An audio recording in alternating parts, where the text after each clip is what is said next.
朋友们，大家好，我是阿杜，我现在云南玉溪，在我身后就是云南既美丽又神秘的抚仙湖。这里的景色绝不亚于大理的洱海，也是著名的旅游度假区。相信有很多朋友都非常向往这个地方。今天就带大家看一看。今天我来到的是抚仙湖的红沙滩，大家可以看一下，这里的沙质都是红色的。我在广西的时候是有看到过的，这也是整个抚仙湖唯一一处红沙滩，它的面积呢也比较小。看看抚仙湖的湖水清澈见底呀，晶莹剔透。今天的天气还可以，但并不是抚仙湖最美的时候。如果上面能飘着一些蓝天白云，再加上一些云雾，那么这里呀就更加的有意境。而且抚仙湖本身就带着一种神秘感，曾经在水下埋没着一个千年古城。待会儿我们再说一下。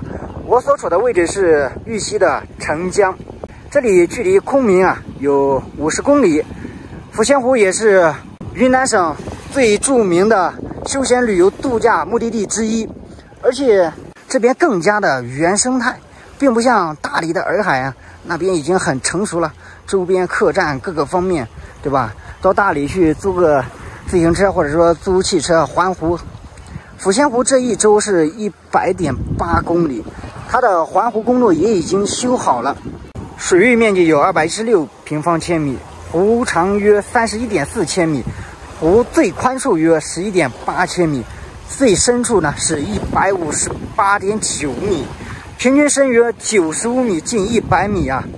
抚仙湖也是我国最大蓄水量湖泊、最大高原深水湖，第二深淡水湖泊，属南盘江水系，湖面呈南北走向的葫芦形。我国的旅行家鼻祖徐霞客来到这里也称赞抚仙湖是最清的湖泊。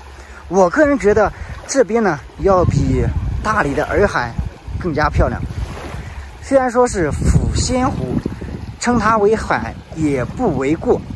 洱海它也是一个高原湖泊嘛，在云南嘛，不是沿海城市，有很多的大型湖泊都喜欢把它称之为海，也是满足一下他们对大海的期盼。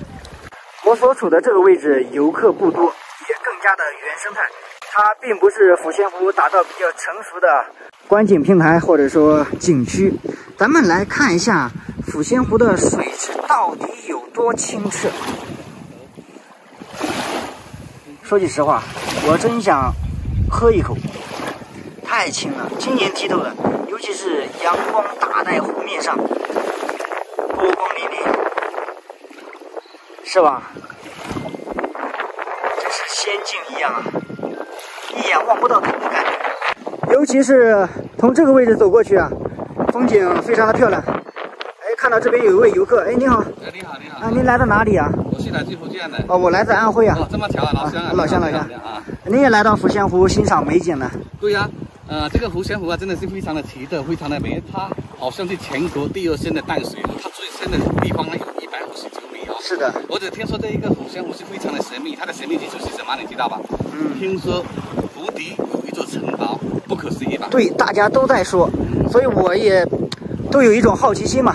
对啊，听说这一座城堡是以前的古天国在一段时间突然神秘消失，谁也不知道它去哪里。直到上次这个休息年代初有一个潜泳爱好者，他在湖底发现了这一座城堡，才把这一座城堡的神秘面纱揭开，真的是太了不起了这个地方。而且我曾经在网上看到一篇文章，就是说在特定的条件下和天气下，能够从空中俯瞰到水下的城堡。没有错，必须得在风平浪静，然后水面特别清晰的情况下，就可以从上面看下去，隐隐约可以看到它的轮廓。对呀，那是更加的神秘对，所以说我对这个抚仙湖充满了向往。我觉得这个抚仙湖比其他的湖泊都还要漂亮，比如说大理的洱海昆明的滇池以及那个丽江的那个泸沽湖我觉得都跟这个相比起来，它们还是要弱一点。这个真的是太美了。对，我也非常喜欢。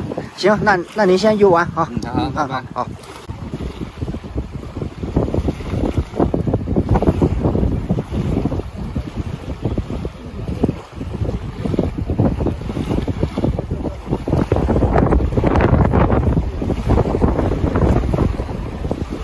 现在已经是中午的12点了，一些游客还是久久不愿离开。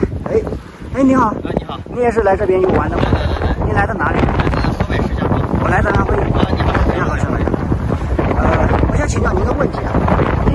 河的风景怎么样？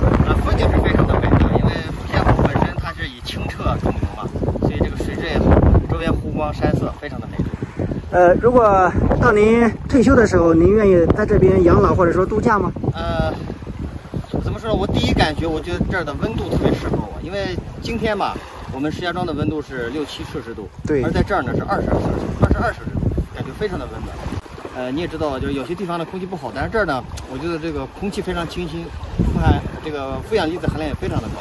我觉得从空气啊、温度啊，特别适合我这个北方人。哎，是的，是的。刚刚采访了2位游客，他们都对抚仙湖赞赏有加，有的说比大理的洱海还要漂亮，以及泸湖等等。也说呢，这里适合养老，四季如春，温度适中。大家觉得呢？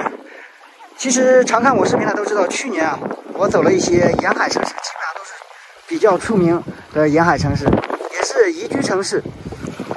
很多朋友也都在询问，哪个城市更有宜居？我觉得自己要去实际的去看，别人说再好，不如自己来感受。这几位游客在这边玩呢，抚仙湖水质很好，也很原生态，没有过度的开发，污染也少，也不会有过度的开发，就是要保持这种原始原态。抚仙湖的美丽自然不必多说，要不然就没有人称之为它为美女湖了。今天就不在此久留了，还要赶往下一站，再去吃个午饭。我觉得来到红沙滩这边是非常值得的。抚仙湖走到哪里边都是风景嘛，尤其从这个角度看过去啊，沙滩边种的有柳树、花花草草，还有一些水杉树，很漂亮，也很有意境。那么这个视频就给大家分享到这里了。